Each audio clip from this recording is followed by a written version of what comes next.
Welcome, everybody, to the Business Spotlight. I am Scott McMeans with Action Coach. Today, I'm with Joshua Greene. He's got two businesses we're going to talk about today: Forever Young Publishing and BFY Life.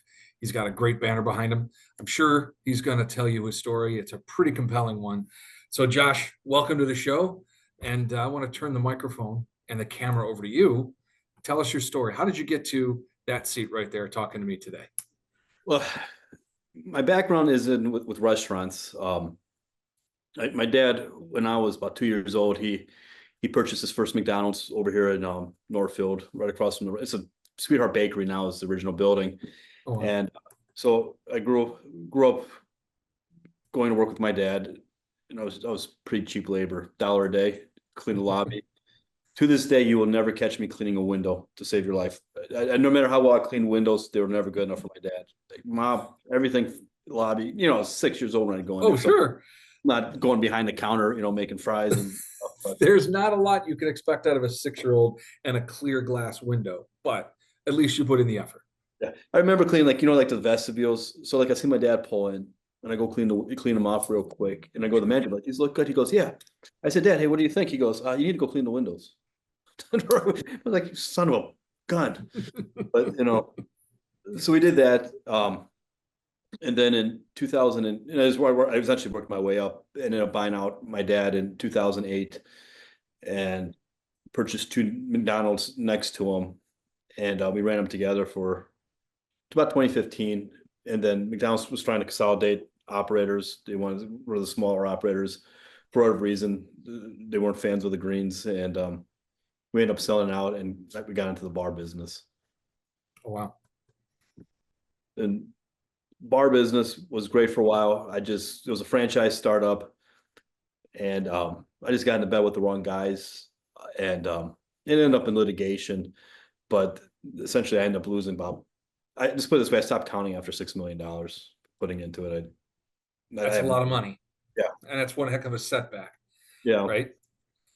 yeah. But but you're gonna tell us the story where you turn it around, right?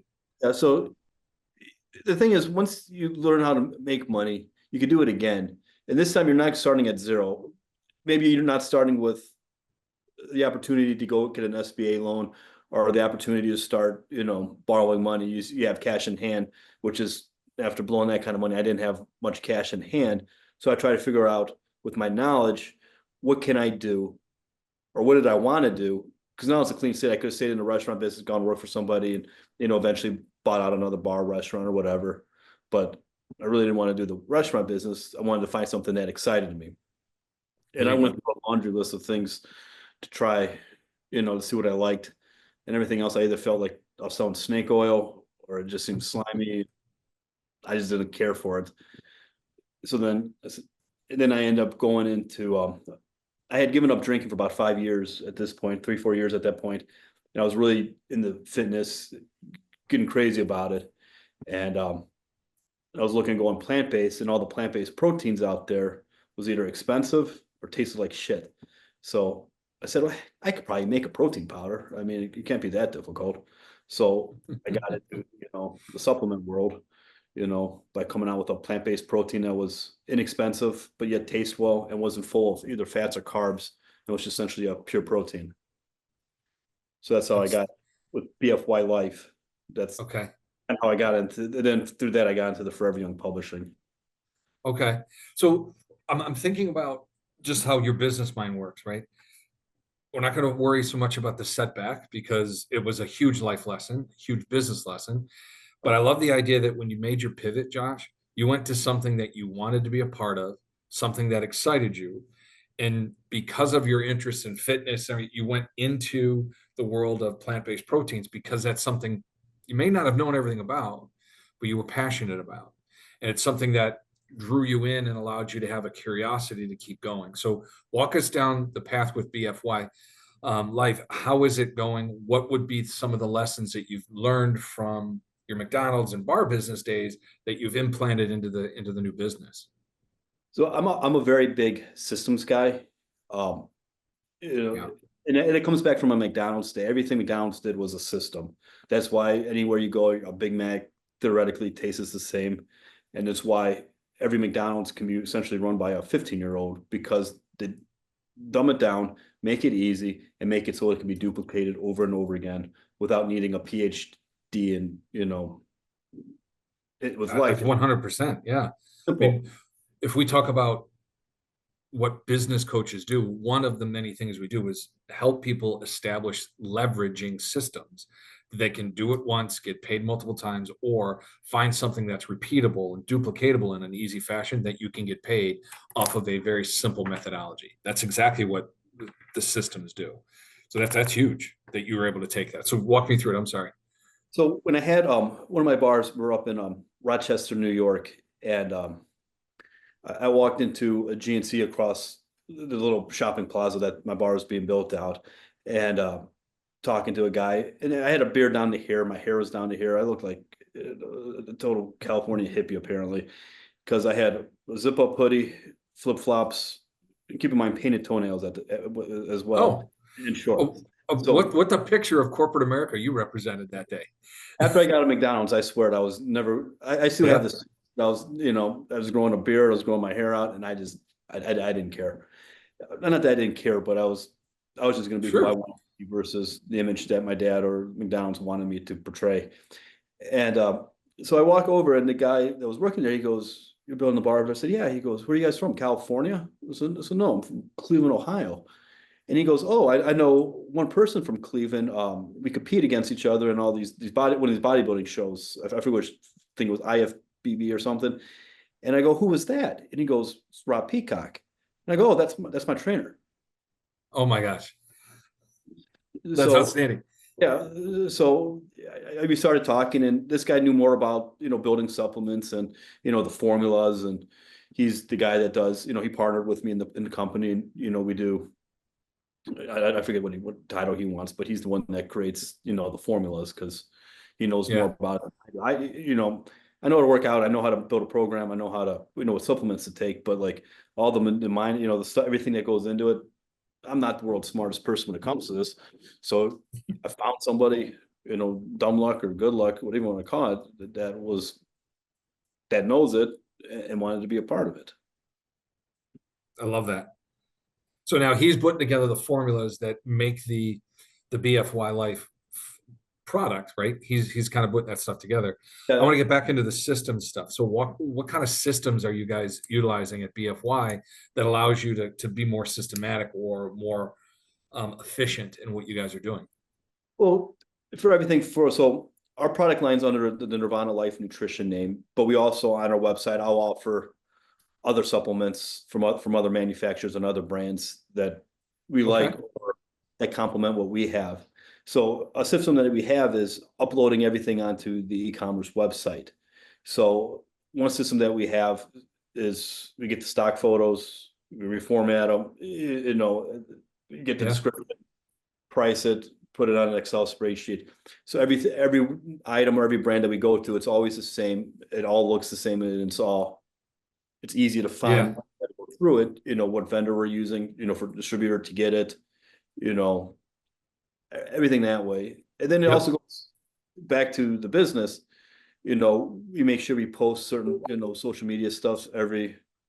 My sister does it for me, so I don't every X amount of days. We try to have an educational piece. We try to have a sales piece, right? And then we try to do the same things. And then if you do it for a long enough period of time, you can start seeing patterns. Which things get you your best engagement? Which things get Yeah. you the best conversion if you're doing a paid ad? So then you have that information because you've done it consistently for, yeah, let's say a year. And now you have all that information, so you know what's working and what's not working. So stuff that's not working, you can weed out. Whereas if you don't have a system in place and you're just like, Yeah. I'm going to post today, we'll do a flash sale tomorrow, and you don't keep track. And I'm a very analytical person. If I don't know if it comes across that way, but Hmm. you can start seeing if you're just throwing stuff, it's like throwing spaghetti against the wall to see what sticks. You're never going to have any kind of data, Right. know what's working. You can be like, oh, back in, for Thanksgiving, we did a, Black Friday sale. Well, what were your sales? Oh, we did 2 grand. Is that good? Yeah, that's the most we ever did. Well, what'd you do? Oh, we just threw a, buy one, get one free on it. Well, have you ever done it ever again? No. So how do you know if it's just, is it a good deal or is it just you got lucky? You know? Yeah, I like the idea that you bring up systems. You're a systems guy, Right. and you've identified two different systems that help you manage your business. One is how do you take information and upload it so you're visible, which is one. Two, you have a very systematic approach to your marketing. And what I like about it is, and this is something we teach quite a bit, is you have to test and measure everything. Yeah. So if you get, like you said, a great Black Friday result, what did you do? Was it just because it was on Black Friday, or did you offer something special, something unique, what have you? And then when you make alterations to that offer, do you go up or do you go down? What changes took place, right? So one of the things we love to do, whatever your marketing budget is, cut it in thirds, spend the same amount of money doing exactly what you've done for the last 6 months, and then change two elements of what you're doing and see if those other two do differently. If they do better, great, you just found a new way to sell your wares better than you did before. So now you have a different way of doing it. If they don't, at least you have 1/3 of your marketing being done what you already know works. Just a way of testing and measuring. That's a really interesting system we like to talk about because it keeps you in the game, but it also enters you into different arenas that you weren't in before. It's all based on what did work, what didn't work. Test, measure it, move forward. I love it. Because how we do everything we do is like essentially an A/B test. We'll run something for whatever a broad audience. Say we're doing a Facebook ad. We'll do a broad audience of say just everybody in 44067 zip code. Yeah. And I'm not, this is just an example. So we'll do that, and then I'll let it run for, whatever, depends on what your budget is. I try to do like $1,000 to spend to see what it is, make sure it gets out. Depending, the larger of a group you're looking at, the higher your volume, but we could get into the details on that later. And then I'll change, so maybe I'll put CrossFit as another, as a more narrow targeting thing, and I'll have that as a separate same assets, both things, and see if it hits. Then another 1,000. How's that go? And then maybe I'll look at changing the assets. Instead of maybe using a black background, I do a green background and a red one, but only one change at a time to see how the engagement goes. Because if you change 4 things at a time, you don't know what it is. It's a very slow process, but what's the rush? Everyone wants to, make $1 million tomorrow, but here in the real world, it's not really going to happen that way. You just got to be systematic. Then once you nail down your avatar, your audience, it becomes a lot easier when you bring in a new ad, because now you're not wasting money on like I said, generic 44067, grandma that's across the street, that's in a wheelchair on an oxygen man from smoking 10 packs of cigarettes a day. It's probably not going to be buying my protein. So why do I want to show her a digital asset? 100%. And the fact that you bring up what's the rush, I know every business owner wants to make $1 million today. They started their business, they're anxious, they want to make all this money. I totally get it. But if you come out with a shaky foundation and you don't have your ducks in a row, all you're going to do is have a bunch of ducks on a really shaky foundation and you don't go anywhere. You can't build off of that. So take the time, build. And I love the advice you just gave is one change at a time. That way you know what the difference maker was. If you change too much, you don't know what the variable was. So when we're talking about BFY Life, and then how does that roll into Forever Young Publishing? How does that interact? In the fitness industry, for whatever reason, people like shirts and they like apparel and they like swag. And to me, it's a low cost of promotion or advertising. So if we do like one of the things, we set up tables at the powerlifting matches, and I always give away a free shirt for everybody that, however the places, wherever the people that are running, wherever they want 10 shirts to give away, I give them 10 shirts if they want. And then I give a $25 gift card to buy supplements. But what happened was the people I was using to make the shirts, they were taking too darn long. I mean, it was like a 70, 80, 90-day turnaround. We get them on our website too. And you can't build a business when you're waiting that long to get product. I don't care what business is. No one's, you order a shirt, because Amazon not ruined it, but they made everybody's game get better. You order something today, now you can get it 2 hours later. So now everyone thinks every small business should operate that way. Is it good, bad? I don't know. It's just the way of the world right now. So you got to be quick. So I started looking at how can I, I didn't want to buy 100 shirts at a time to keep them on stock, which hindsight, maybe I should have, because I've been more, motivated to sell more shirts if I have, Sure. brand worth of inventory sitting there. But I always wanted to do as I needed, just to keep low inventory. So I found different ways of, like, heat transfers, then I bought screen printing equipment. And, I'm looking into embroidery machines next, just to do it all in house. And that's how Forever Young Publishing came. I started buying all this equipment and I had it. And people were like, hey, can you make me shirts? I said, sure. Because other people are having the same issues where, people don't want to communicate. You know, Mhm. Everyone talks about providing a niche or providing something, creating the next big thing. You Yeah, know, Amazon was the next big thing, eBay, Zoom, during COVID. You don't have to make anything like that to create the next best thing. You just got to create there's an opportunity for you to define yourself. Mine is just customer service. You call me at 9 o'clock in the morning or text me at 9 o'clock, more than likely at 9:01, you're going to get a response from me, or, somebody, my sister or somebody. I'm just quick. I might not have the product done for you because, waiting on, blanks to come in or whatever, but you're going to know exactly where your order is in the process. Or when you're trying to get a quote from me, you're going to hear from me. It's just, so that's the opportunity that I found and have created. And that's why people like working with me. You know, yeah. I don't know if I- I don't even know what other people charge for shirts and prices per se. I just know what I charge, and I just know I won't chase to the bottom. So I charge what I think is fair. But my value is you're going to get customer service. And if I screw up a t-shirt because say it's low off center or something just Sure. isn't, it just didn't stick for whatever reason, I'll print you out a new one because I'm not chasing to the bottom, so I have margin, to fix it. If you're doing 100 shirts and you're making $1 of profit, so you made $100 off of 5 hours of work, 4 hours of work, you're really not going to be wanting to be giving away a free shirt. Right. I'm making $300 and I screw up 2 shirts. Yeah, no problem. I got you. Yeah. Yeah. It's interesting.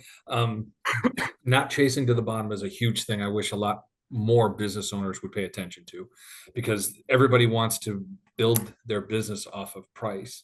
And that is the most ridiculous, weakest foundation you can have when all you offer is price. That's the only way you're going to win. That's the exact reason why you're going to lose.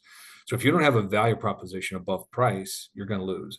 And what I liked about this story, what you said here is, you saw a void in the marketplace that was making it harder for your company to be successful on the supplement side.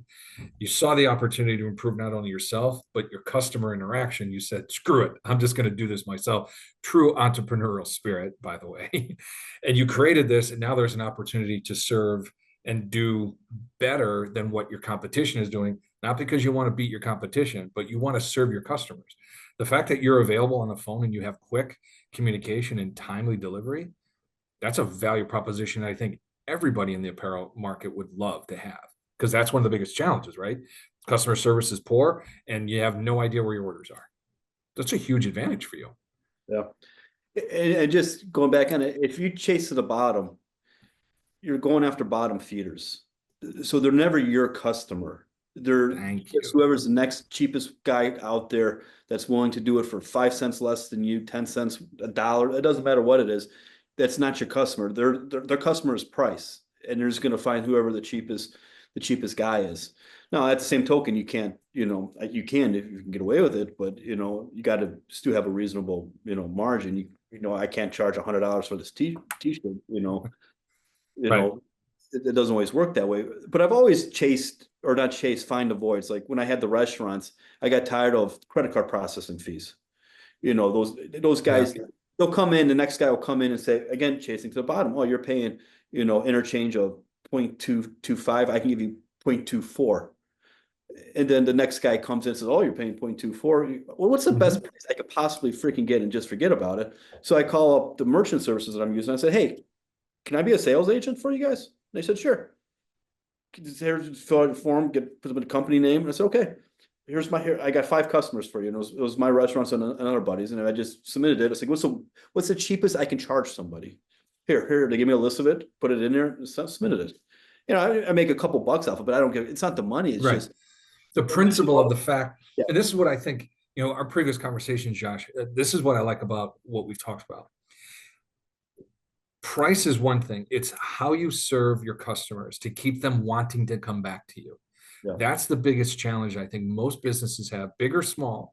They really have a hard time holding on to customers because they're so transactionally motivated because they want that Amazon model. And one of the things you said, I wrote it down. Amazon ruined it for everybody, but it also made us step up our game. yeah. And that's exactly what disruptors do in the market. So now we're looking at how do you provide value above and beyond what Amazon does at a reasonable price? I think a lot of people, consumers in particular, love to chase price, but they're the first ones to bail when customer service is terrible. So why do they sacrifice customer service for price? It doesn't make any sense. It just doesn't.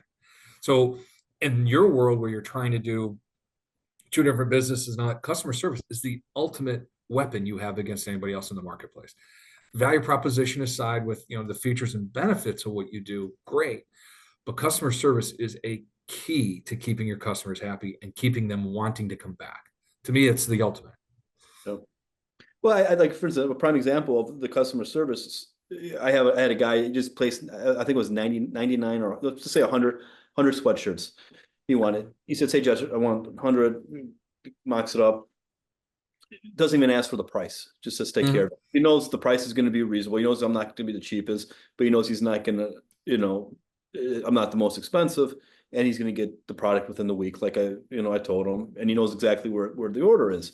And those are your customers. Those are Yep. not the guy that's like, oh, it's $23 for a hoodie, front and back, full color, X, Y, and Z, and then he goes, I can get a guy to do it for 22.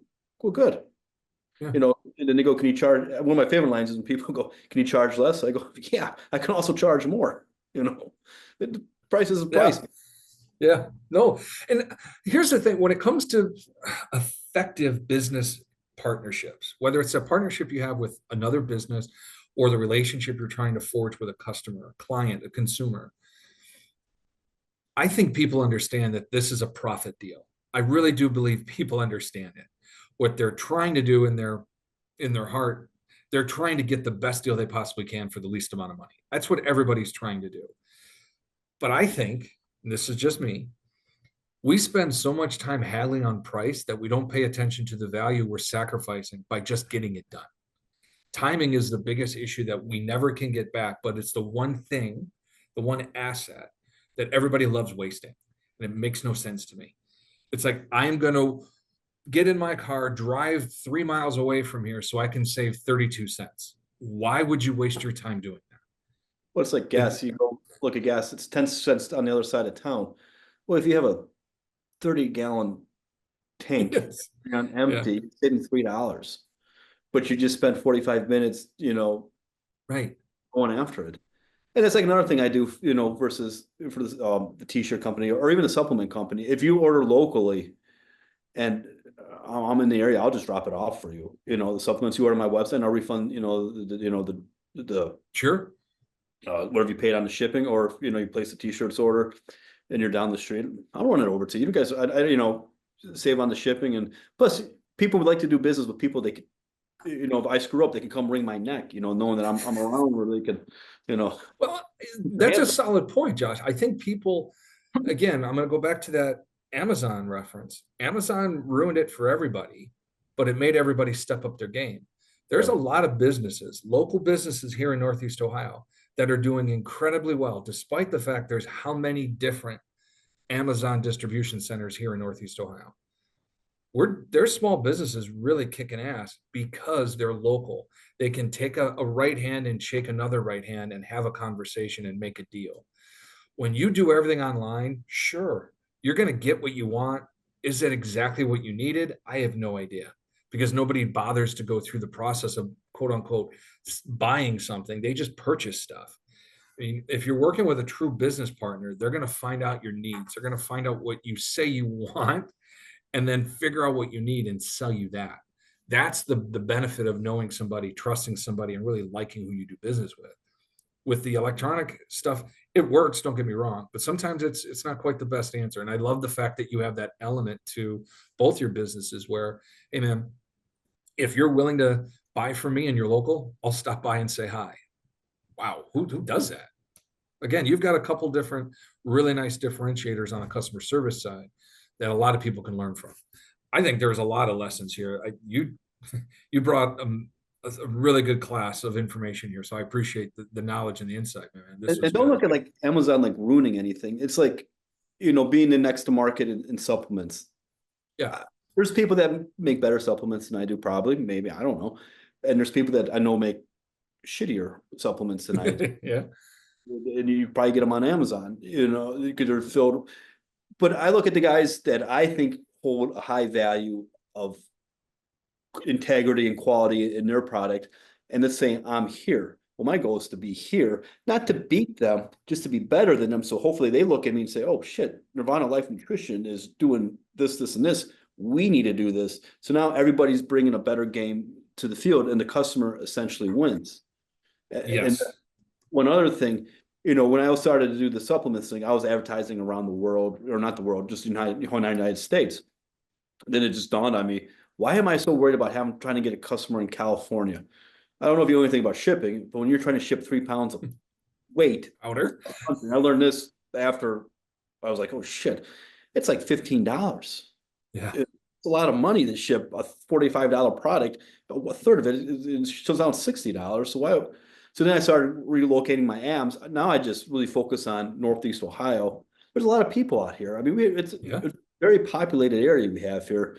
You know, I would love to be nationwide, and I've sent product up to Canada, down to Mexico, all over the place. yeah, But I really just focus right now is Northeast Ohio and areas that people can see me. So I really focus on, like, I'm over in Nordonia Hills. I work out in Brunswick, work out in Beechwood. My parents live in Solon. My sister lives in Lakewood. Those areas that we're all around wearing Be Forever Young stuff. So that's the areas I really focus on, because then he could be like, oh, I just saw that guy's commercial on Facebook and there he is. yeah, yeah. Then Well, again, there's no problem with being local. yeah. There's opportunity when you have everything ready to get national. There's tons of opportunity for you as well. And I just want to go back on the Amazon thing. I wasn't suggesting that Amazon ruined everybody's business opportunity. What I was following your lead by saying Amazon ruined it for everybody because everybody expects I'm going to click this button and get my product tomorrow morning. Well, Yeah. you just ordered a custom shirt. I can't get you a customized shirt in less than 24 hours. It doesn't work that way. Or you just ordered supplements. Okay, I can do something for you, but the expectation is really different than it was years ago. And that's okay, but it made people step up their game to be better process managers, which, according to what we've talked about today, that is the key to a successful business, is having that system that makes sense that you can follow. Even a 15-year-old could do it, as you said. So that's different. Yeah. What would be the one piece of advice you'd give somebody that's starting their own business right now? They're figuring it out. What's the one piece of advice you give? And I hear from a lot of people is just take your excuses when trash day comes and just take it and just start. Nothing's ever going to be perfect. Oh, I gotta wait till I get the perfect website, or I got to have the perfect logo, or I got to have X. There's going to be a million excuses why you're not going to do it. Just start. Even if you can't afford to, again, another thing that I do is I couldn't afford to pay $4,000 for my website for BFY Life. I learned how to build a website.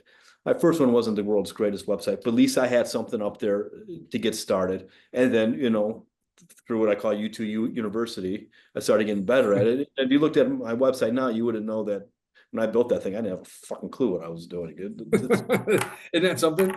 Yeah. It's all about just getting up and doing something, being a person of action. I love the idea. You said, put your excuses in the trash. It's never going to be perfect. Just get it done. Go do something. Just start.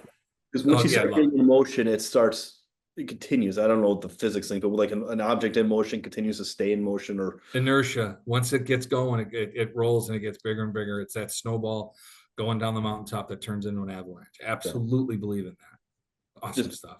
I hear it so many times. Well, I'm going to start doing a business. What do I need to get started? You just need to have a product or a service and just start selling. Well, I'm not incorporated. Don't even worry about it. Just sell it under your sole proprietorship for a little bit. You know, Yeah. you can, I mean, what's it cost? $100 in the state of Ohio to get a LLC Form A? Yeah. It's free to get your thing. Crap, call me up. I'll do it for you. I mean, it's easy. Just It's go, a non-starter. When people tell me that, well, I don't have a company. What the fuck? Just go just out. do it. Just go ahead and do it. There's Give me a no other credit way card. I'll around it. take care of it for you in 5 minutes. You're set. You know, Yeah. Yeah. It's and good those are stuff. the people that, you know, just at the end of the day, they're never going to start. You know, they're going to always find an excuse. Well, let's And go if you are down. that person that's been doing it for a while, the easy thing is just start.